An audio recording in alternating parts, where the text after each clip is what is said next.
अब मैं इस सदर साहब को दावत दूंगा उबैदुल्लाह कि वो स्टेज पे आएँ और अपने जज्बात का इजहार करें, ख्यालात का। बिस्मिल्लाहिर्रहमानिर्रहीम। रब्बि इश्रह ली सदरी व यस्सिर ली अमरी वहलुल उक़दतम मिन लिसानी यफ़क़हू क़ौली। ज़मा ख़ैस्ता व ख़ुबू मशरानो अमज़ूलो रूह बारिदानो मोږ چې دا کوم د مجمع راغونډه شوې ده د دې یو مقصد دی.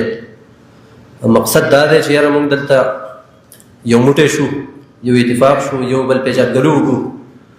نو اول زه د محمد ګل دلزاک شکریه ادا کوم چې هغه دا یو سوچ وکړ د تنظیم په شکل کې چې هغه دا خلک راغونډ کړه او دنیا ته یې وښوله چې یاره دلزاک یو قوم شته.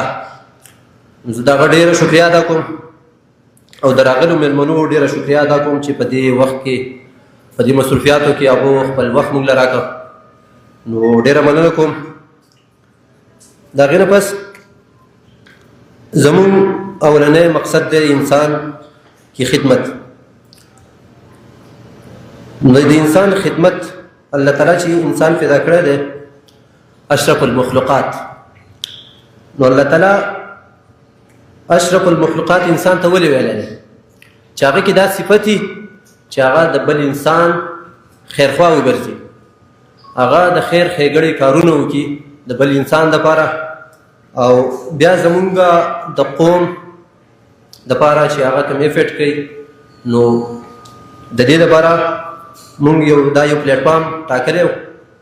نو انشاءالله په دغې باندې به خبره کوو چې را مونږ مخکې دا خپله کابینه څنګه بوځو او د نورو قومونو سره یو شانتي شو. ټول قومونه په مخ په وړاندې روان دي، زمونږ قوم لږ ورک دی، شاته دی. مونږ ډېر خلک یو، خو انشاءالله دا به را پیدا کوو او دا به یو ځای کوو. نو د ټولو نه مخکې کہ بدن میرا مٹی کا سانس میرے ادار گمن کرو تو کس بات کا یا ہم سب تو کرایہ دار. دلته زمونږ کرایدار یو، د دې دنیا نه مونږ ټول ځو. اهم شی په دې دنیا کې د انسان نوم پاتې کېږي. هغه نوم دا چې یاره ډېر انسانان ځي، خو یو نوم داسې چې یو انسان داسې کردار وکړي چې د هغه نوم پاتې شي. نو مونږ به انشاءالله داسې به کوو، د انسانانو خدمت به کوو د خیره سره.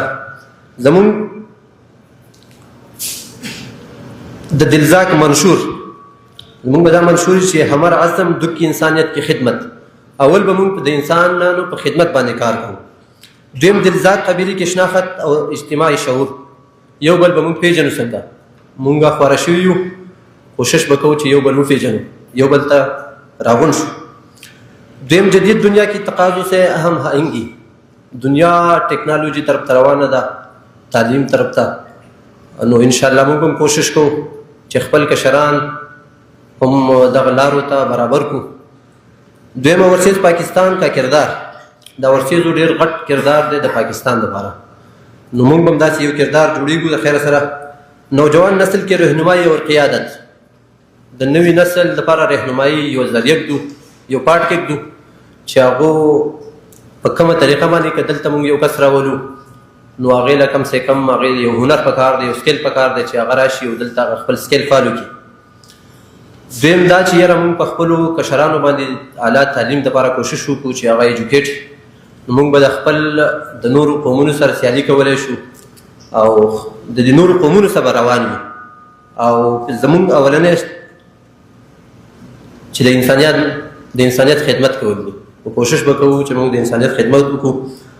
او تاسو زموږ مشران یې، زما له د خبرو کولو دلته څه جواز هم نه جوړېدو، خو زموږ مشران به خبرې کوي د خیره سره انشاءالله. نو زه ستاسو نه اجازت غواړم. وما علینا الا البلاغ.